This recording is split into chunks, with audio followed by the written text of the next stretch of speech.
Thanks everybody for joining us. We are talking about sea change and our progress so far as the physics and astronomy sea change project. I'm the project manager, Alexis Knaub. You've probably seen me around in different capacities, and that's Beth Cunningham, who's the executive officer of AAPT. And yeah, Beth, you want to go get started? It's going to be a lot of Q&A type stuff, but we have some presentations prepared too. Yeah, so I will try and share my screen, and if this doesn't work, Alexis, you might have to, you've got my slides too. Yeah. Oh, Let's see if this works. Try this. I don't know what's going to happen. You have to tell me what I see your screen. How about that? What do you see? Yeah, and I can also see the slides that are coming up. Yeah. Okay. So we'll just go with it. Yeah. I was going to say I can let me share the screen right here, and let me start.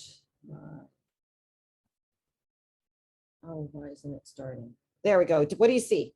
I just see this the cover slide, and that's it. Okay, great. Thanks. It's working. Thank you. Yes. Okay, so good afternoon or morning, wherever you are. I'm, as Alexis said, I'm Beth Cunningham. I am the executive officer of the American Association of Physics Teachers, and I currently chair the Physics and Astronomy Sea Change Committee. And so I'm just going to give a little bit of background and a little bit of history about the Sea Change project. And then Alexis will kind of bring you up to date in where we are with the project. And let me just start with some background about why do we need a sea change, or why do we need to change physics and astronomy departments? I'm going to guess that many of you already understand why, but I think that the next figure really explains very clearly the current situation for the distribution of bachelor's degrees in physics by race, ethnicity, and gender. And you see the purple dotted line at the very top is the number of bachelor's degrees going to white men. And you can see that it's over half of the degrees go to white men. And the rest of them are made up with a number of other constituencies, including white women who are getting on the order of 12, 13, less than 20%. And it just drops from there.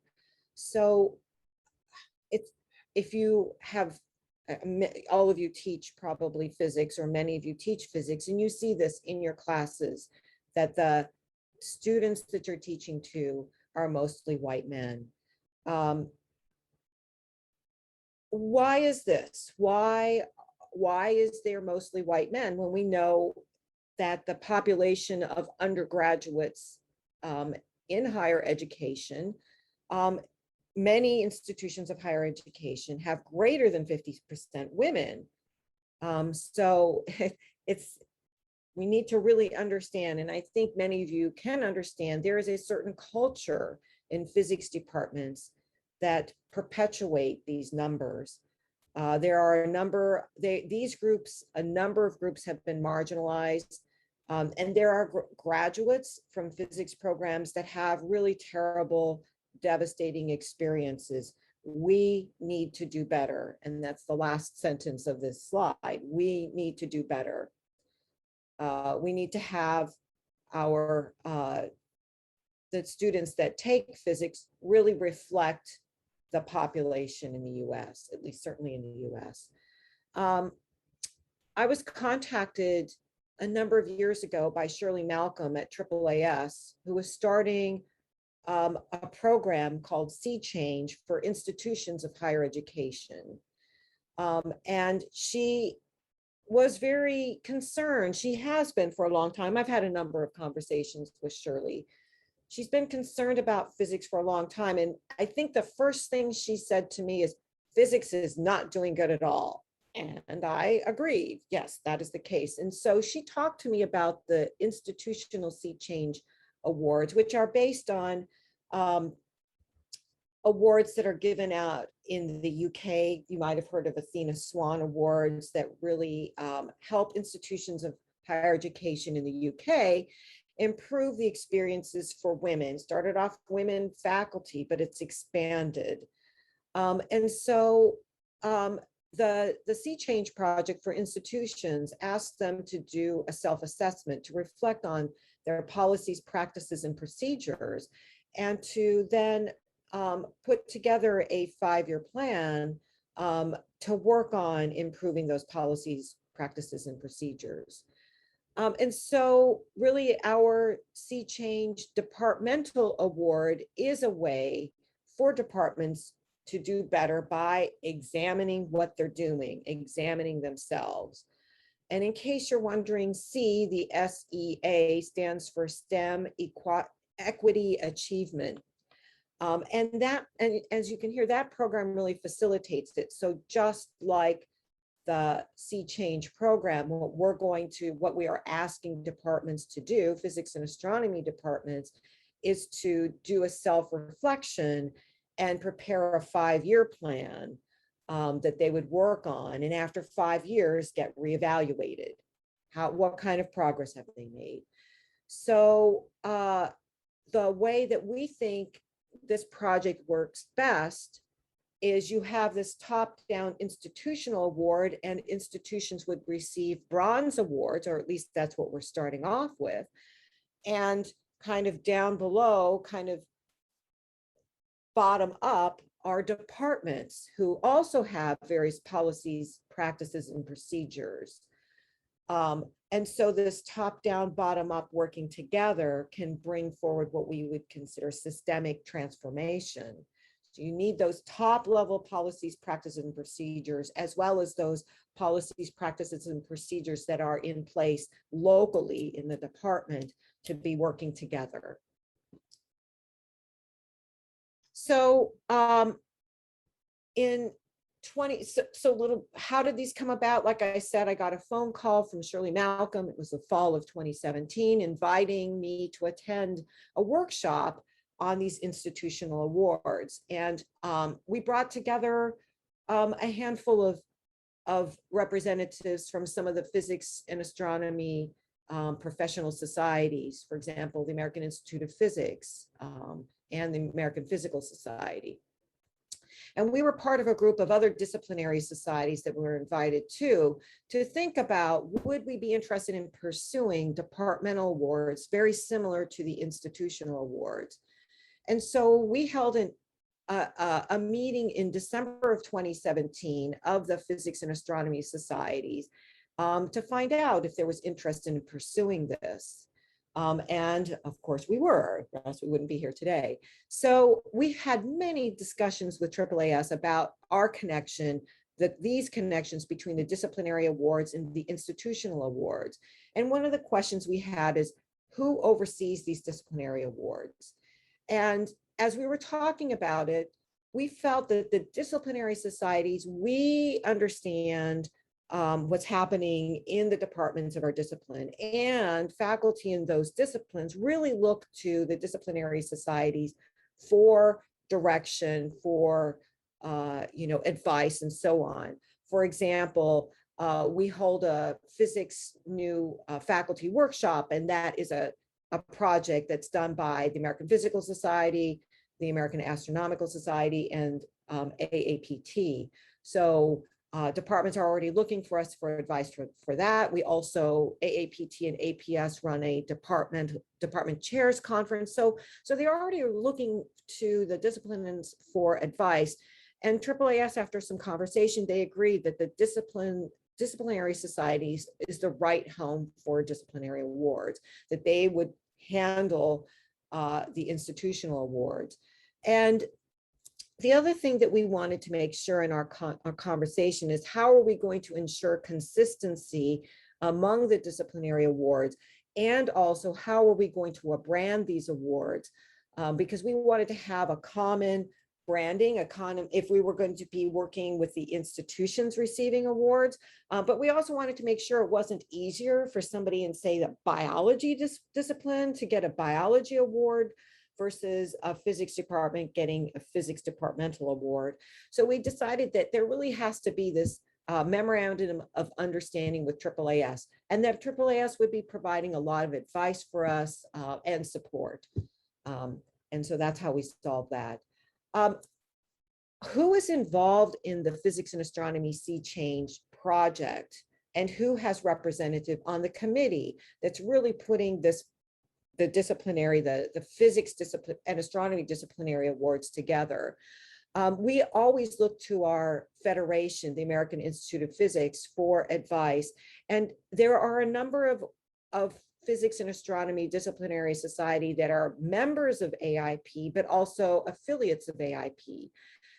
We also knew that we wanted to get the disciplinary societies that serve specific communities, for example, the National Society of Black Physicists and the National Society of Hispanic Physicists, to be part of this as we built it from the ground up. And so you can see this is the group that has come together for the putting together the physics and astronomy departmental awards.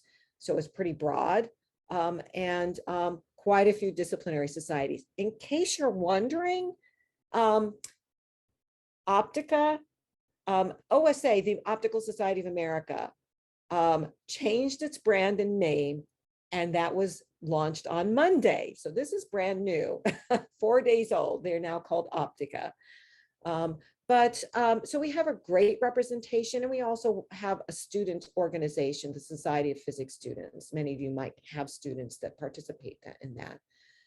And we've met on a regular basis to build this program.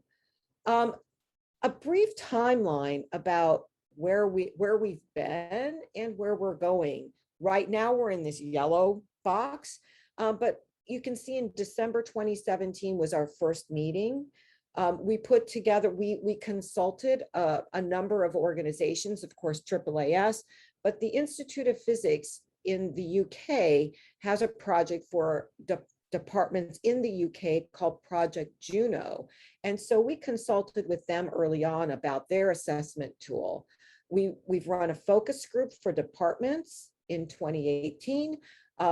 We know that it should be in 2018 was the first AAAS departmental awards meeting. We met with other disciplinary societies starting in October of 2018. And so we've had a lot of conversation about how overall these disciplinary awards should look like. And we started drafting a plan for the pilot in spring of 2020.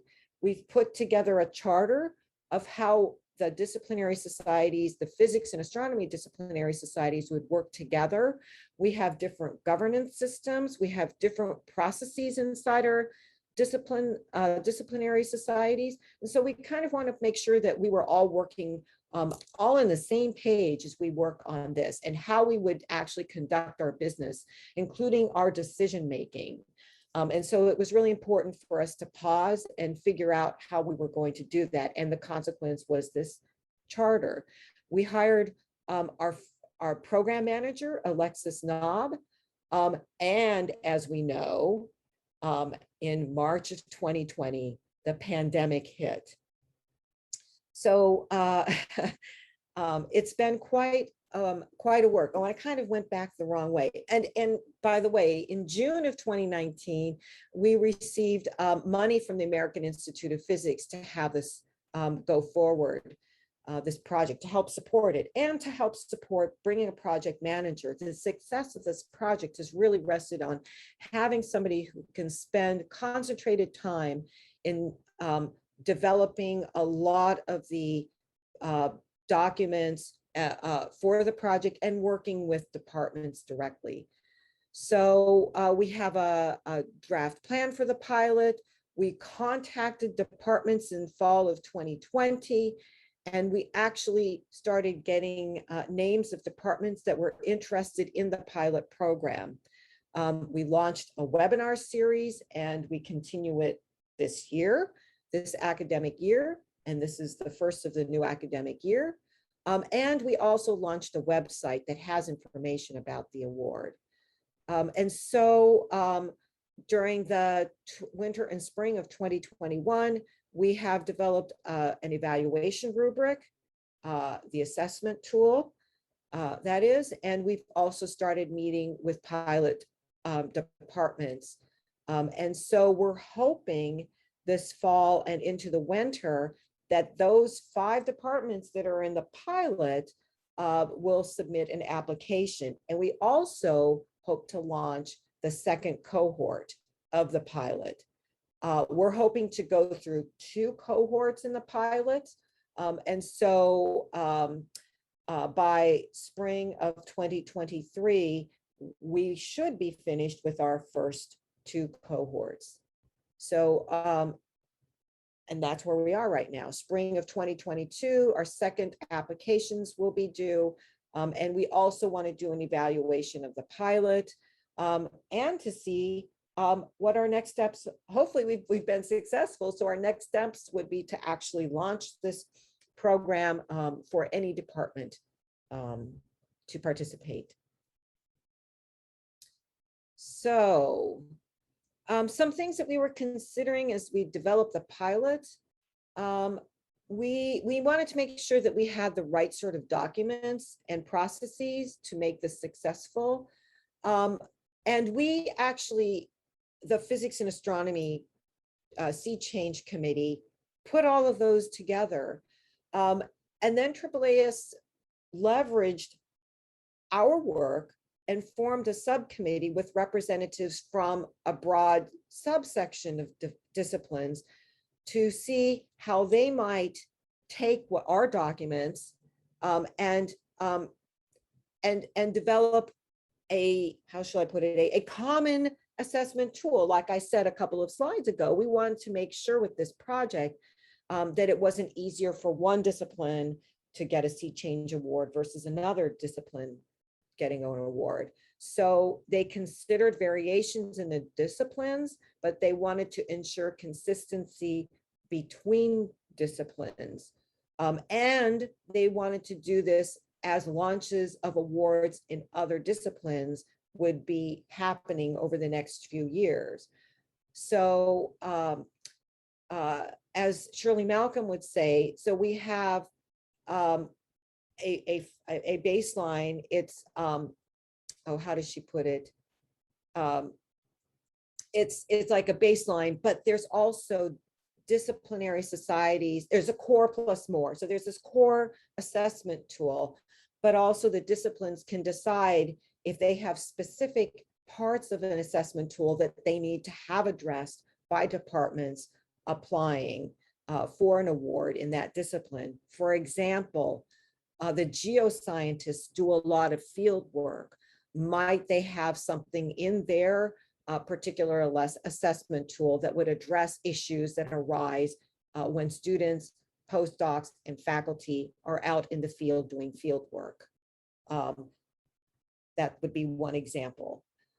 And so we reviewed the draft assessment, we provided feedback, and AAAS is in the process of designing a user-friendly interface, and Alexis can let me know. I don't think they're quite ready with it, but we do have we have a set of assessment tools that AAAS has blessed and we are currently using. So as departments are considering doing a Sea Change award, we wanted to make sure that all of the other work that's happening in the disciplinary societies, the physics and astronomy disciplinary societies around equity, diversity, and inclusion, that departments could leverage those depending on what the department wanted to work on. For example, many of you might know about the Team Up project. So if a department's looking about something to actually implement in action to increase the number of African-American students getting undergraduate degrees in their department, they might say, an outcome from doing the self-assessment in the Sea Change self-assessment tool might be to actually launch into a team up project. And then there are other things, for example, the APS IDEA project. If they find out that they really need to learn about how to work together and how to manage change in their department, they might leverage the APS IDEA project as they go through the Sea Change 5-year plan. We still have a number of challenges that we want to think about. Sustainability is one big one.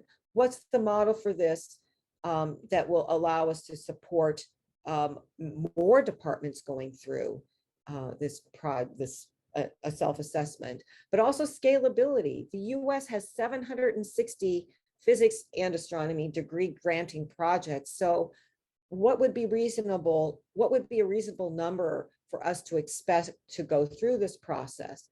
And interfacing with all of the other programs that are out there. For example, how can we leverage the Committee on the Status of Women in Physics site visit program that APS has, or the iGen project, which deals with graduate programs, and so on. So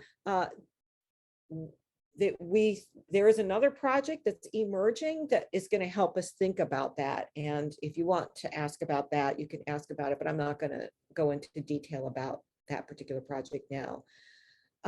And for departments, what's their perception? It may not be readily obvious whether and how the self-assessment is compatible with other equity, diversity, and inclusion activity that the project or that the department is engaged in. And we've also had unexpected challenges with COVID-19, for example. It's put a lot of constraints on departments and institutions of higher education. We were really concerned, would departments have the capacity to do a Sea Change project during the pandemic and immediately after? Hopefully we'll emerge out of the pandemic soon, but would they have the capacity and the resources to do this? So I think that's it for me, Alexis. Let me stop sharing. Well, thanks. And I'm going to switch to my slides, but if anybody has any questions they might want to ask while I am switching to my slides, just feel free to put them in the chat and Beth will answer them. Cool.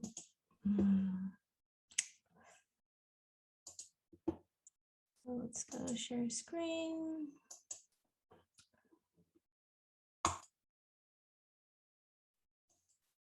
Somebody, somebody has their hand raised. We can, if you could type it in, but we can also allow you to talk real quick. Go for it. That's Marcia. Hi, Marcia.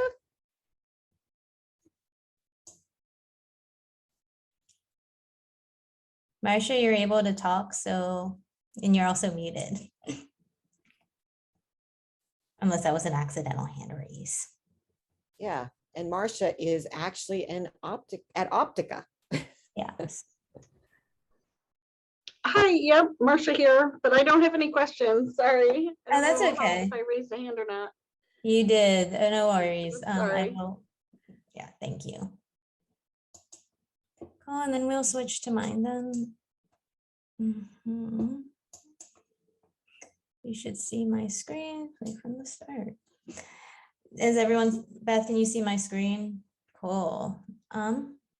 So this is going to go into some of the finer detail stuff of the project. So what we've been in about a year.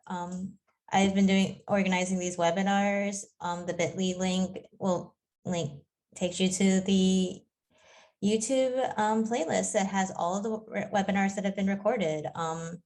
You can watch them. They're free and open to anybody. Our webinars have always been free and open to anybody who can register. You don't have to be an AAPT member or a member of any of the professional societies.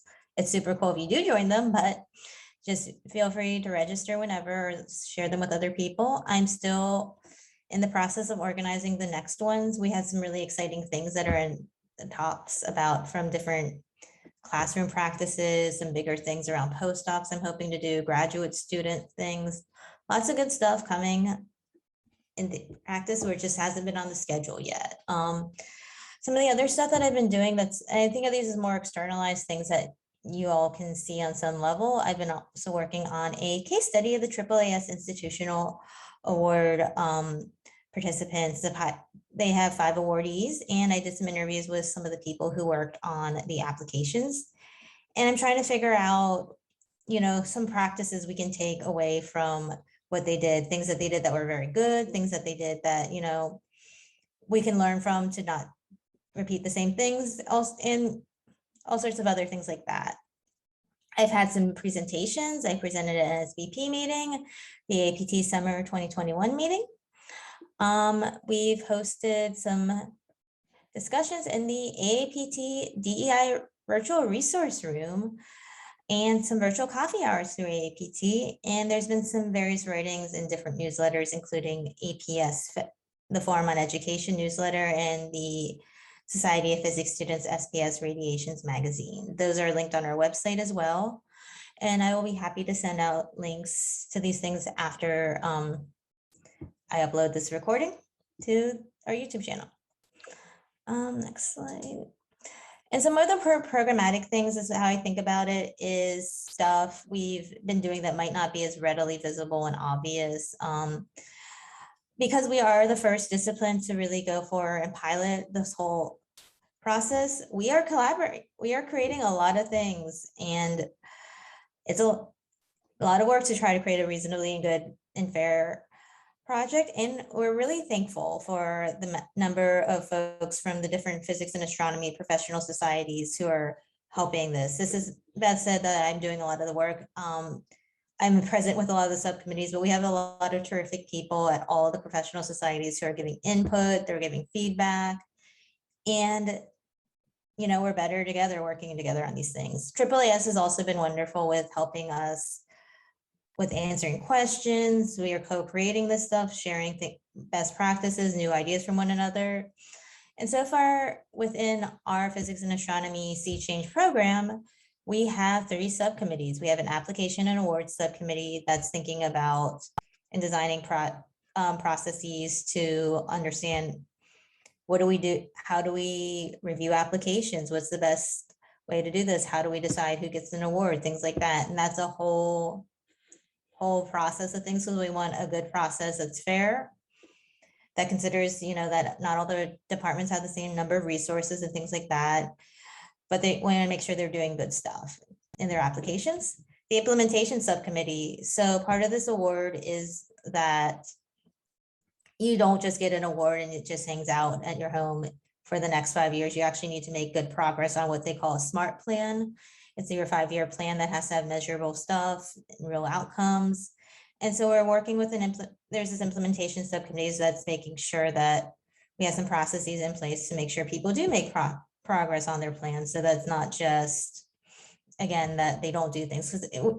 And this might sound a little more punitive, that we want to make sure they make progress, but we know that people who are doing this process are interested in actually making good change. And it's hard sometimes to make good change because there's a million and one things that are happening in the world that make it hard to do things.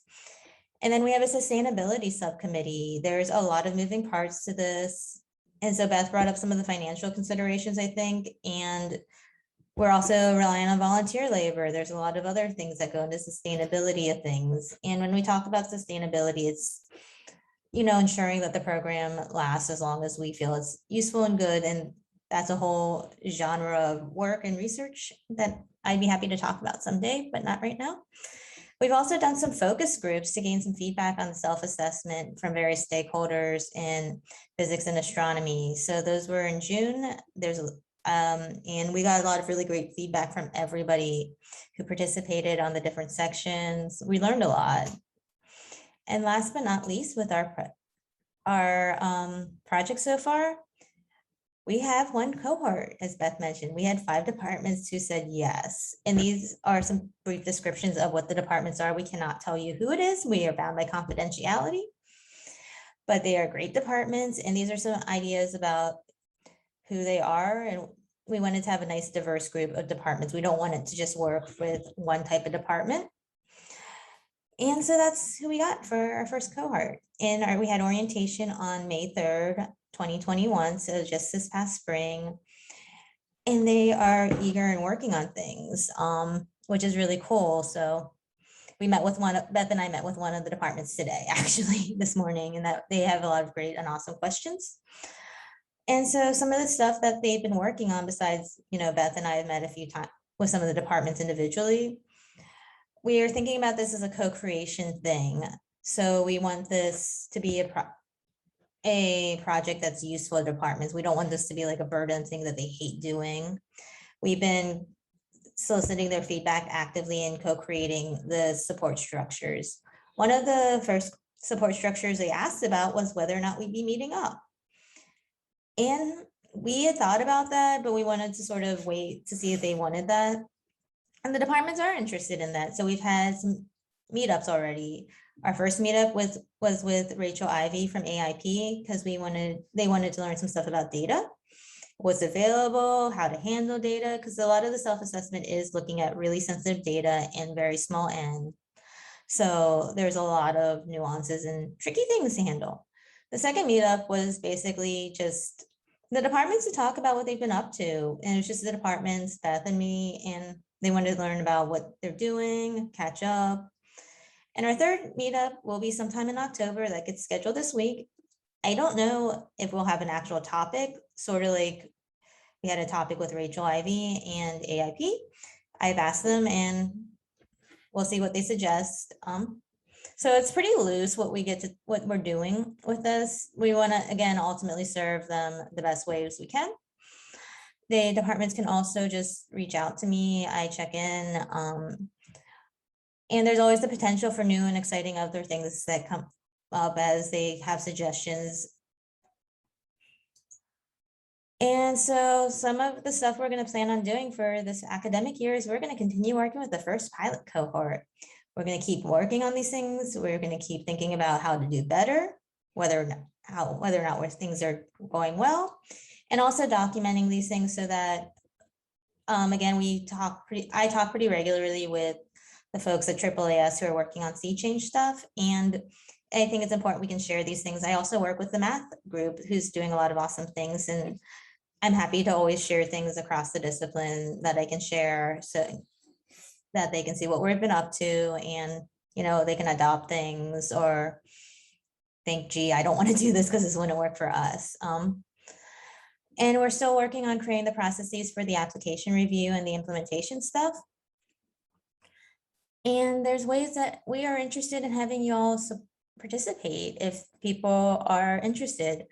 We want to have some people review. The application review process is not finalized, but we know we will have reviewers from physics and astronomy who are not part of our committee. We need people to review the applications and discuss the strengths, weaknesses, and whether the application supports a strong argument for getting a bronze award. I will paste those links in the chat as soon as I'm done speaking. I also have a monthly update that we create that has all sorts of good stuff in about what we've been doing each month. We actually get a lot done for each month, all things considered, and also it advertises some of the webinars. Again, I'm a little bit behind with those because scheduling has been kind of tricky, but those will be coming out and those links will always be in the updates.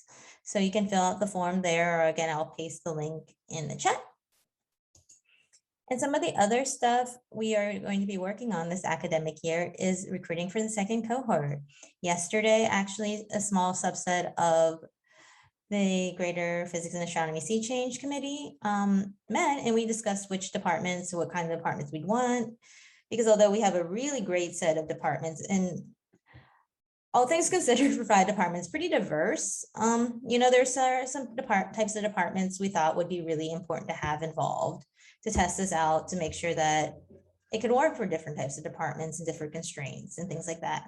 So we are working on recruiting the second cohort of departments. And as always, I'd like to thank everybody who does this work. The Physics and Astronomy Sea Change Committee, we've been using this acronym PASC. They have done a lot of really hard work to create things. They show up, they do things, they have a lot of wisdom, a lot of different perspectives. And it's really, really, really, really just important that this is a physics and astronomy effort of a bunch of different people, not an Alexis Knaub effort. I also think it's really important that we acknowledge what AAAS Sea Change has been doing, especially Shirley Malcolm and Beth Rudy. Beth Rudy, I forget what her actual title is, but she does a lot of the logistical things, and she's always there to answer questions, to support, help me think through things. And Shirley's just been amazing with how she just is coming up with these things and just supporting everything we do. The AAP Venture Partnership Fund that pays for me, basically, and other things. So that's really important piece. The pilot departments, I want to thank those because they took a risk. This project isn't really well known. Again, this is the first one in all the disciplines that they're hoping to get, and they took a risk. And I think that's really cool that they trusted us to do that. And I think that's it. So. And oh yeah, sorry, my slides just stopped, but just like everybody who's been just there for us, it's been really important that you show up and give us our feedback and whatnot. So here's the links to, and we're open for questions.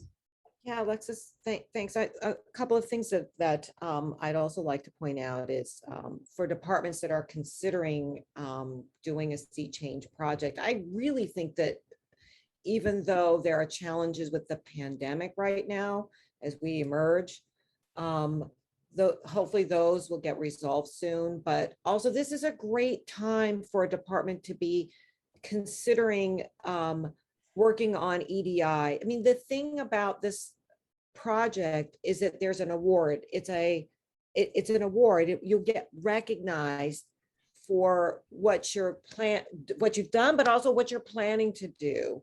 So I think that for departments to be able to say, look, we're a leader in this, will help us in attracting really good students, faculty, staff, whatever. So I think now is a good time to think about that. As Alexis said, this is really hard work, but that's why we're here to support departments that are working on this. So I think that it's hard work, but there can be some real rewards when doing it. We're physics and astronomy, even though you saw in my first slide how bad we're doing, we're the first out of the gate. We're the first disciplines to be able to that are putting together an award for departments like this. We think that there are a couple of other disciplines that are going to be following us, for example, math and geosciences, but they're also seeing how this works. We're really leading the charge in this. We're being the pioneers in this. But also I would say that more broadly, the National Academies of Science and also the NSF is very interested in this project, both the institutional awards, but also the disciplinary society awards, or the discipline award. So I think, as we look out in the future, just like the broader perspectives of NSF, if you've ever submitted an NSF grant, you've had to describe what the broader impact is. This is something that you could use in your NSF proposal as work in as a part of the broader impact. But I know that NSF is really interested. Yeah, I think that's really good points. And part with the conversation we had with the department this morning was that, if that's in your goals of things to do is create and generate 100% new things, that's great. But a lot of stuff is maybe just refining what you do already or getting the word out or things like that as part of like things you could do for your action plan. It's not about making this excessive amount of work and starting from scratch. There's a lot that you could do that's really cool. A lot of the institutional awardees have done things around their advanced grants that they've already had and just doing more with it or connecting people to resources. And I think the other piece too, as we were talking about this morning with the one department, is you're realistically, a department can do a lot of amazing things, but there's constraints. There's an institution, that's one of the points of this model is to figure out where your constraints are and to maybe open up some conversations with your institution that we can't do X, Y, or Z things because we just don't have the bandwidth, resource, or expertise. And maybe that's an institutional level decision to start those conversations. Or at the institutional level, maybe they'll notice that X, Y, or Z departments are having these kinds of challenges. Maybe they can do some things around that. So I think those are really good opportunities to just look at yourselves as a department and figure out where to do better, what you can and can't do. And those are tough, actually. And I'm really sympathetic, empathetic towards that, because these are departments, but there are people in the departments who are trying to do good things. And sometimes it's going to be hard to hear you're not doing good things. And I think the other thing that's really interesting is the variety of students, the variety of, institutions that we have for our first five and, first cohort, the five in our first cohort. And it's so I think that the value of that is that there are institutions that don't have very many resources. So you can do this project. Hopefully we can show that a department can do this project and help them reflect on their current status and practices and policies and so on, but also put together a 5-year plan that fits the department and the institution, that you don't need to have the resources of a small or mid-sized country, equivalent to that, to be able to really make progress in diversity, equity, and inclusion. And I think that's a good point, because some of the things I think that are difficult about EDI stuff is not, some of it is resource related, some of it is, as one of my friends quotes Angela Johnson, she has a thing where I guess she says some of the stuff that needs to happen is people need to say, dude, that's not cool. And some that could do a lot, actually, is like, rather than pumping a lot of financial resources, just intervening when something happens that's problematic. And Beth, I had a quick, we have some questions actually. So one of the questions is, how did AAPT become how did you become the chair of this committee? That's a great question, Alexis. I think by chance in many ways. I think it's because Shirley Malcolm, for some reason, she reached out to me, and I'm the one that kind of took charge on this and had it, started the process and putting together people. A lot of it early on was also with the support of Arlene Modesty-Knowles. As many of you might know, she's at the American Institute of Physics. So she and I were kind of the lead folks. And I felt that this was important as being the head of the organization that's really education focused, and has worked with some of the other societies, that it really was incumbent upon AAPT to really provide a leadership role in this. I don't expect to be in this position forever, but I'm happy to do it right now. Cool. And then there's another question. So what's our 5-year plan for this? And even though I do a lot of the logistical things, I think about this as quite a bit, I'm not really sure what our 5-year plan is.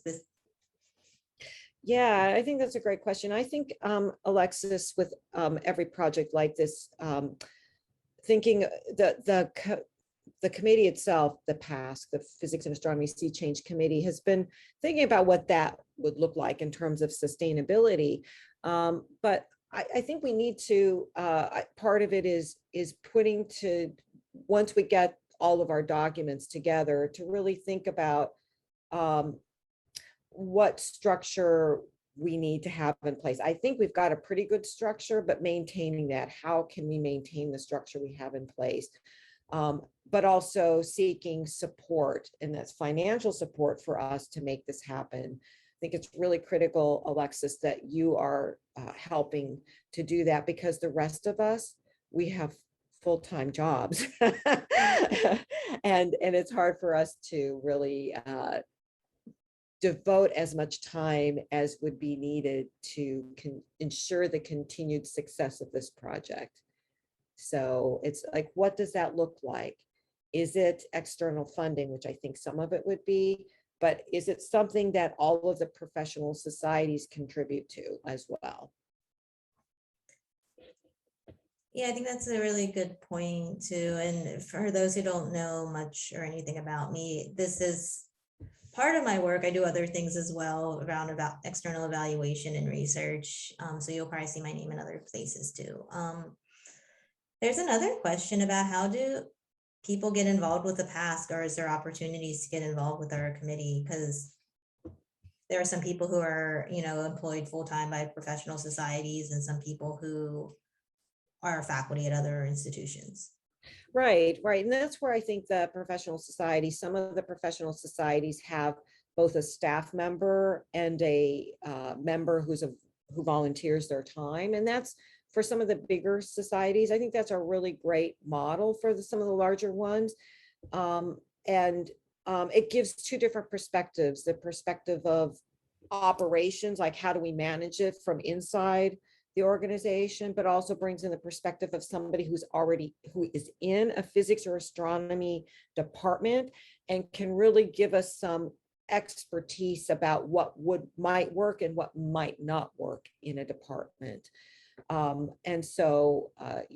example, the American Physical Society has had in the past a volunteer member as well as a staff member, and AAPT right now has a volunteer member and a staff member. SPS also does too. But I think that having those two perspectives is really important. And if you're interested in that, contact your professional society, any of the ones that are listed on as partnering with this organization, and see how you might join the PASC. Yeah, I think that's a good point, because I think there's a lot of flexibility built into this model about allowing each professional society to do what they feel is best for their membership. So I have suggestions and ideas of what they could do, but it's ultimately up to each professional society based on their constraints and bandwidth, because a lot of the professional societies are very different. And I've learned a lot about them at this point, about what resources they have, their volunteers, et cetera, et cetera, et cetera. Right. And there's some that are small enough that they don't even have professional staff to support them. For example, the National Society of Hispanic Physicists. So it's all volunteer run, and they have one representative because they just don't have the bandwidth to do more than that. But we respect that, and we really appreciate their input into the program. And there's one last question then before we close it. What is it? Let me look at it closer. What are some of the big lessons you've learned so far from this process? Oh, yeah, that's a great question too. One of the lessons I've learned is it's important at some point, along a project, to sometimes take a step back, to take a broader view of what's happening, or to answer some questions that are emerging. Having the right people around the table is really important. And that working together is sometimes really challenging because of the different structures that we have and the different perspectives.